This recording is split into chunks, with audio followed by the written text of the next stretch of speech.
Change your heart, change your life, change the planet.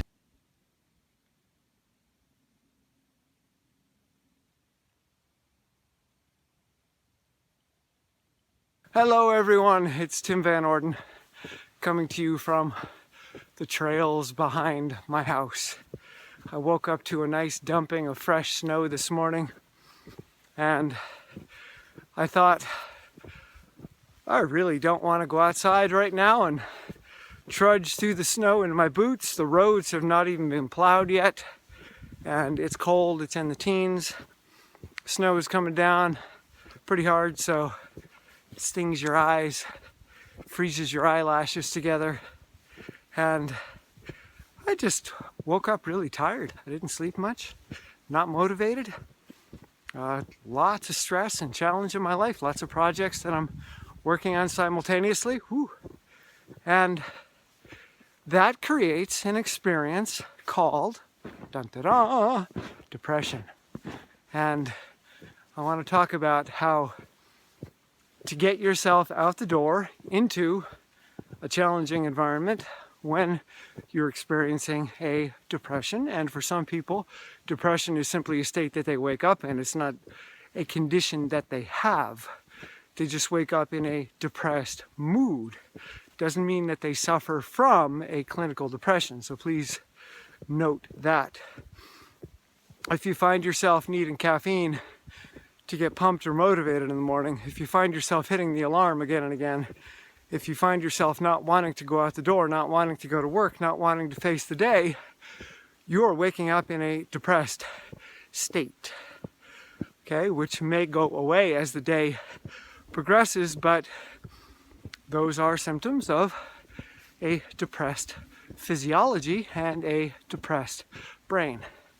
But if it goes away at some point during the day, it's not a clinical depression. So this is something that I wake up with pretty much every day, and I have to go about changing that. And what I've learned is that there are different parts of the brain that do different things.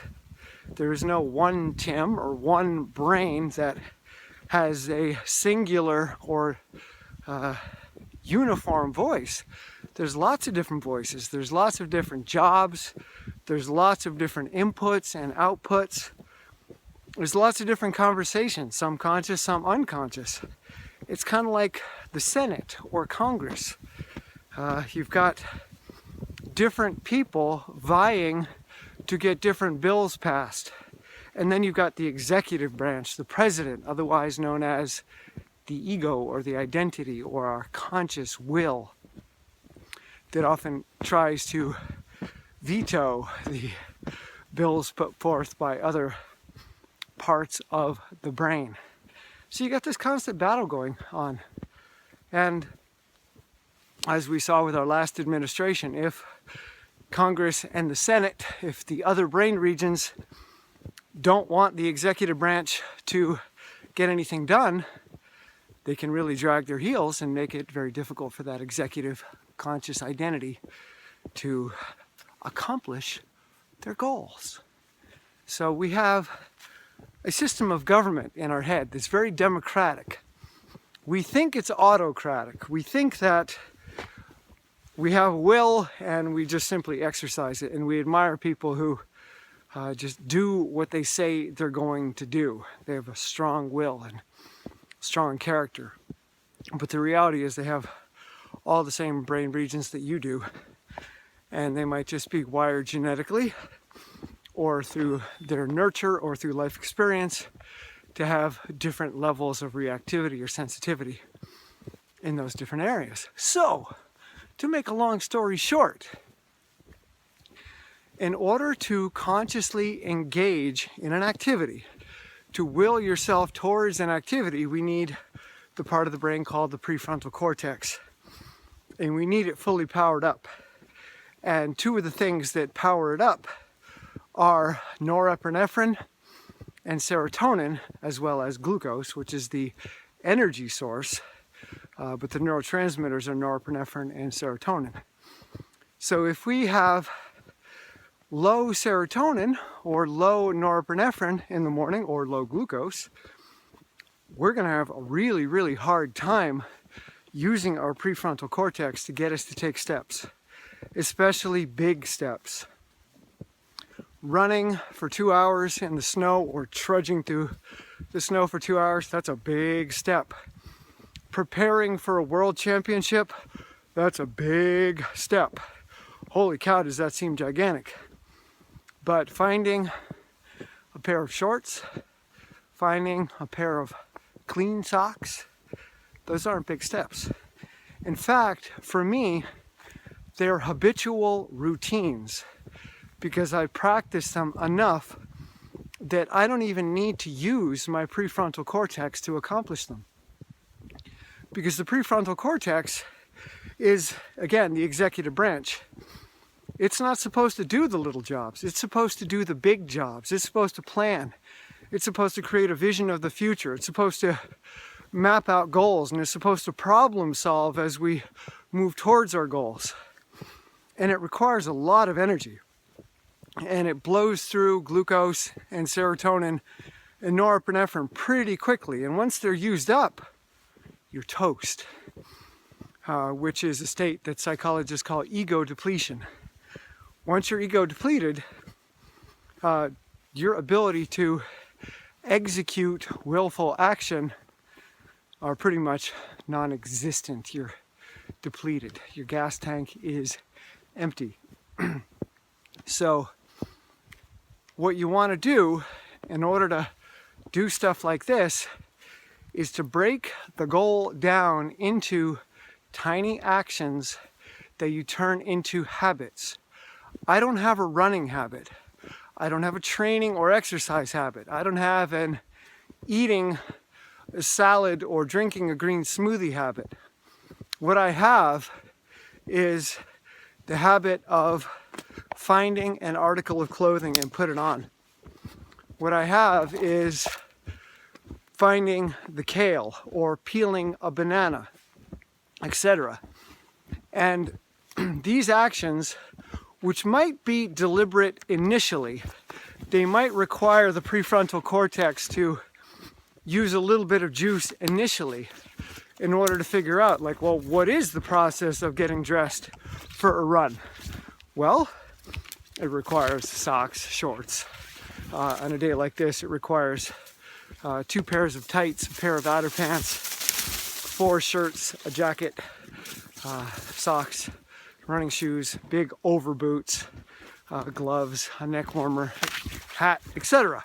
So once I figured that out, and once I practiced that just a few times, my brain's like, okay, I got it. That was pretty easy. I don't really need to use a lot of cognitive energy to solve that. It's not a real complex problem.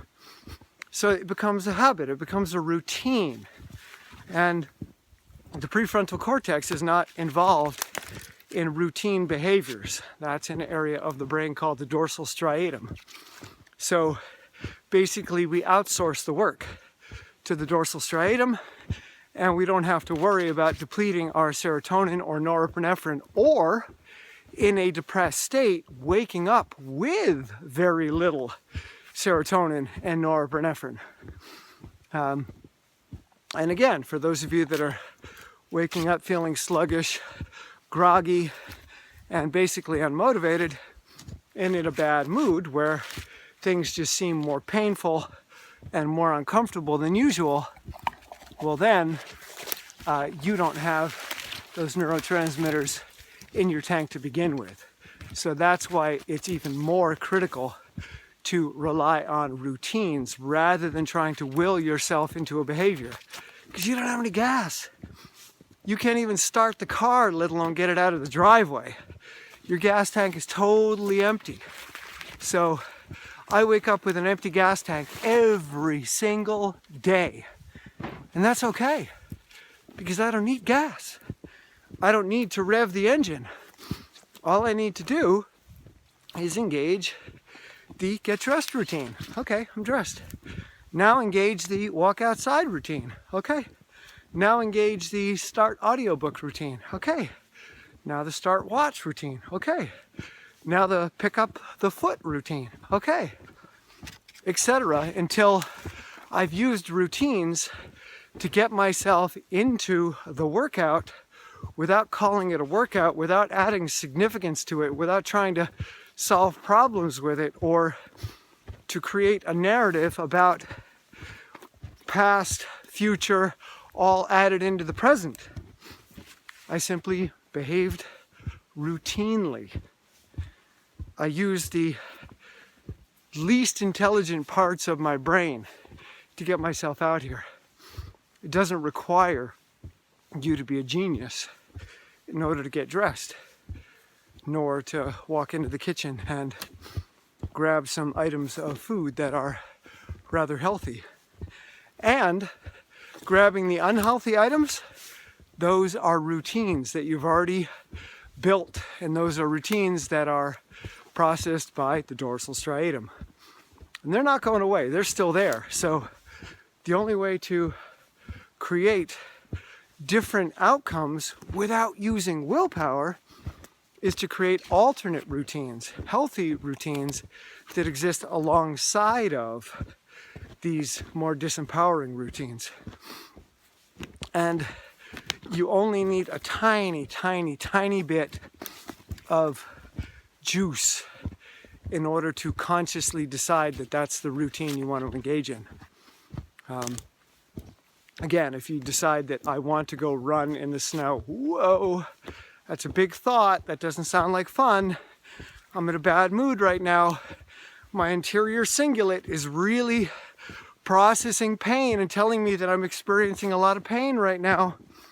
Depression actually amplifies pain signaling. So when you're depressed, you feel more pain physically, not just emotionally, but physically. And that's mediated by your anterior cingulate in the brain. So you can't tell yourself to do the workout in the snow and the cold too much. So use the prefrontal cortex simply to make the decision to engage in the getting dressed routine. And the thing is, the dorsal striatum also knows which routine follows a routine that you've just engaged in. So, oh, you did the getting dressed routine. I guess we better now put the walk out the door routine into the buffer in memory so it's ready to go once the getting dressed routine is done. And oh, okay, well now he's out the door, so we better start the audiobook routine, etc. And it just goes through this process. It's pretty much fully automatic. The only conscious decision I really need to make is to start the getting dressed routine. And I do that by first acknowledging what I'm feeling, not denying it, not ignoring it, not trying to pump myself up or pretend like I'm feeling a different way. I simply acknowledge, yeah, I'm tired. Yeah, my legs are toast from yesterday's workout. Stomach's not feeling so great. I had way too much food last night before I went to bed. I didn't eat dinner until after 10 p.m. last night because I was running until 9:30 in the dark in the snow. So I acknowledge those feelings and I say, okay, yeah, that's where you are. And that's okay. It's okay to be there. We're going to load the getting dressed routine now. And don't worry, we'll take it slow.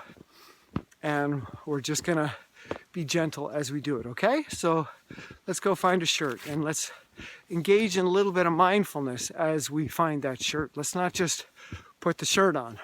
Part of the routine that I built is to touch the shirt, to feel the shirt. I usually leave my shirts inside out so that when I go find them, I have to turn them right side out. And in doing so, I have to put my arms in the sleeves and then pull them back, and I feel the material slide over me. And I get present to that. Again, it doesn't take willpower to get present to that. It's a nice experience. It's just the decision to slow down. And that's already become a routine for me. I don't rush when I dress. I do it slowly. I just allow myself to feel it. I look at the colors of whatever I'm putting on. I feel it touch different parts of my body. And there's a little bit of sensuality, and I take my time. There's no rush, there's no expectations. There's just this really gentle, nurturing routine. And Before you know it, I'm dressed and I'm feeling a little bit better because the process of getting dressed was nurturing. It was present, it was mindful, it was gentle, it was considerate of what I was feeling. I didn't bully myself. So when I get outside, I'm already starting to feel a little bit better. In each step of those routines that I engage in, I'm feeling a little bit better, a little bit better. So by the time I'm actually running, I'm not really depressed anymore. Maybe I'll have a little bit of anxiety. Maybe I'll have a little bit of sluggishness. Ooh. But I'm starting to feel a little bit better already. And then after a few minutes, I feel even better. And if I want to, I can increase the pace. I don't have to. Again, there's no expectations. There's no need to really push myself. I'm just running. Later, if I feel better, I can push myself. If I'm motivated, if I get excited about running, 20 minutes into the run, I'll push. But I don't have to. So this is what I do every day. And as the workout progresses, different chemicals are produced in my brain. I start producing more serotonin.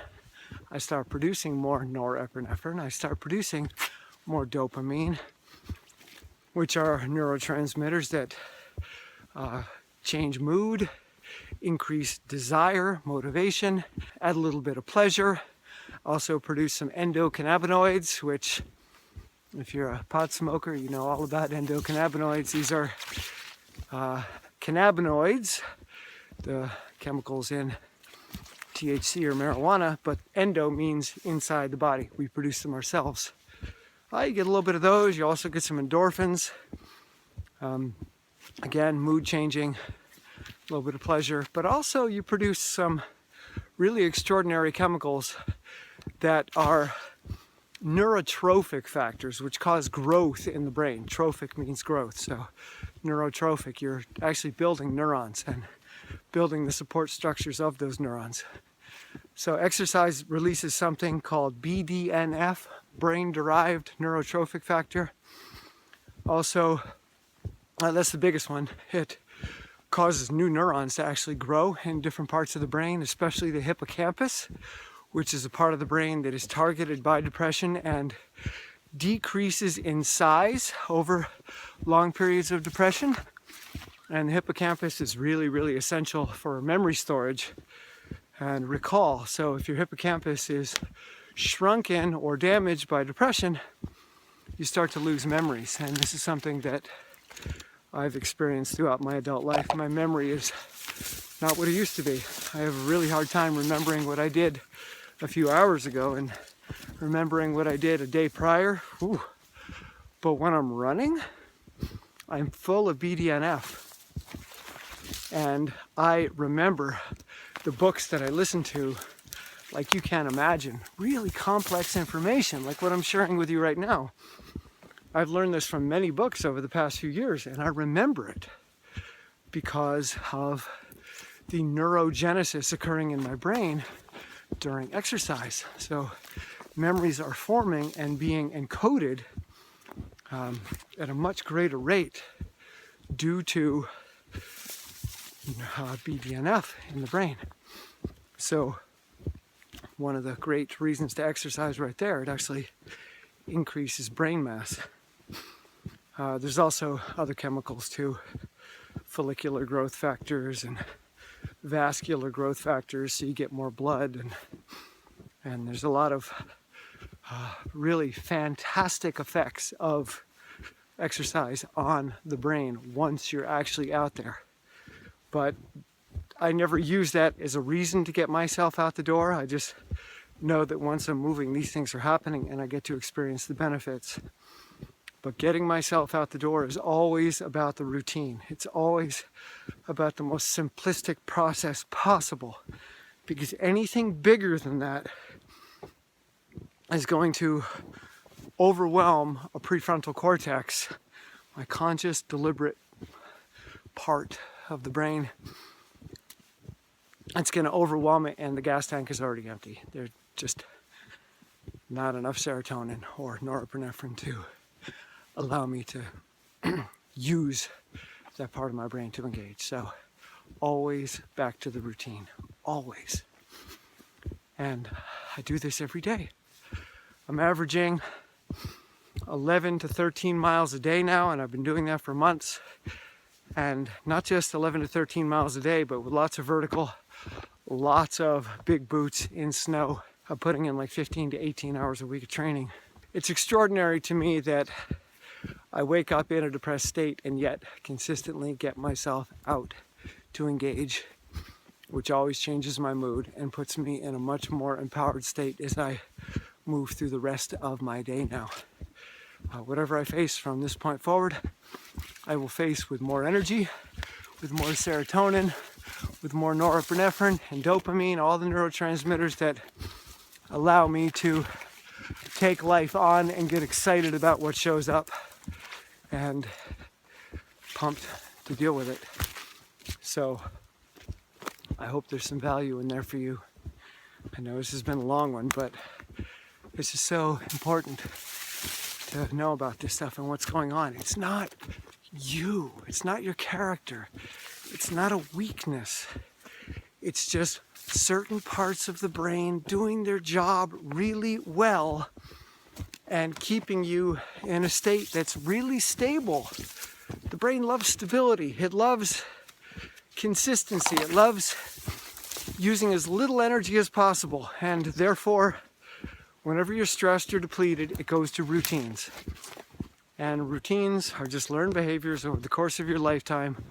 And most of the routines we learned are negative in a sense, disempowering. So you just got to build routines that are more empowering, more focused on an eventual powerful outcome.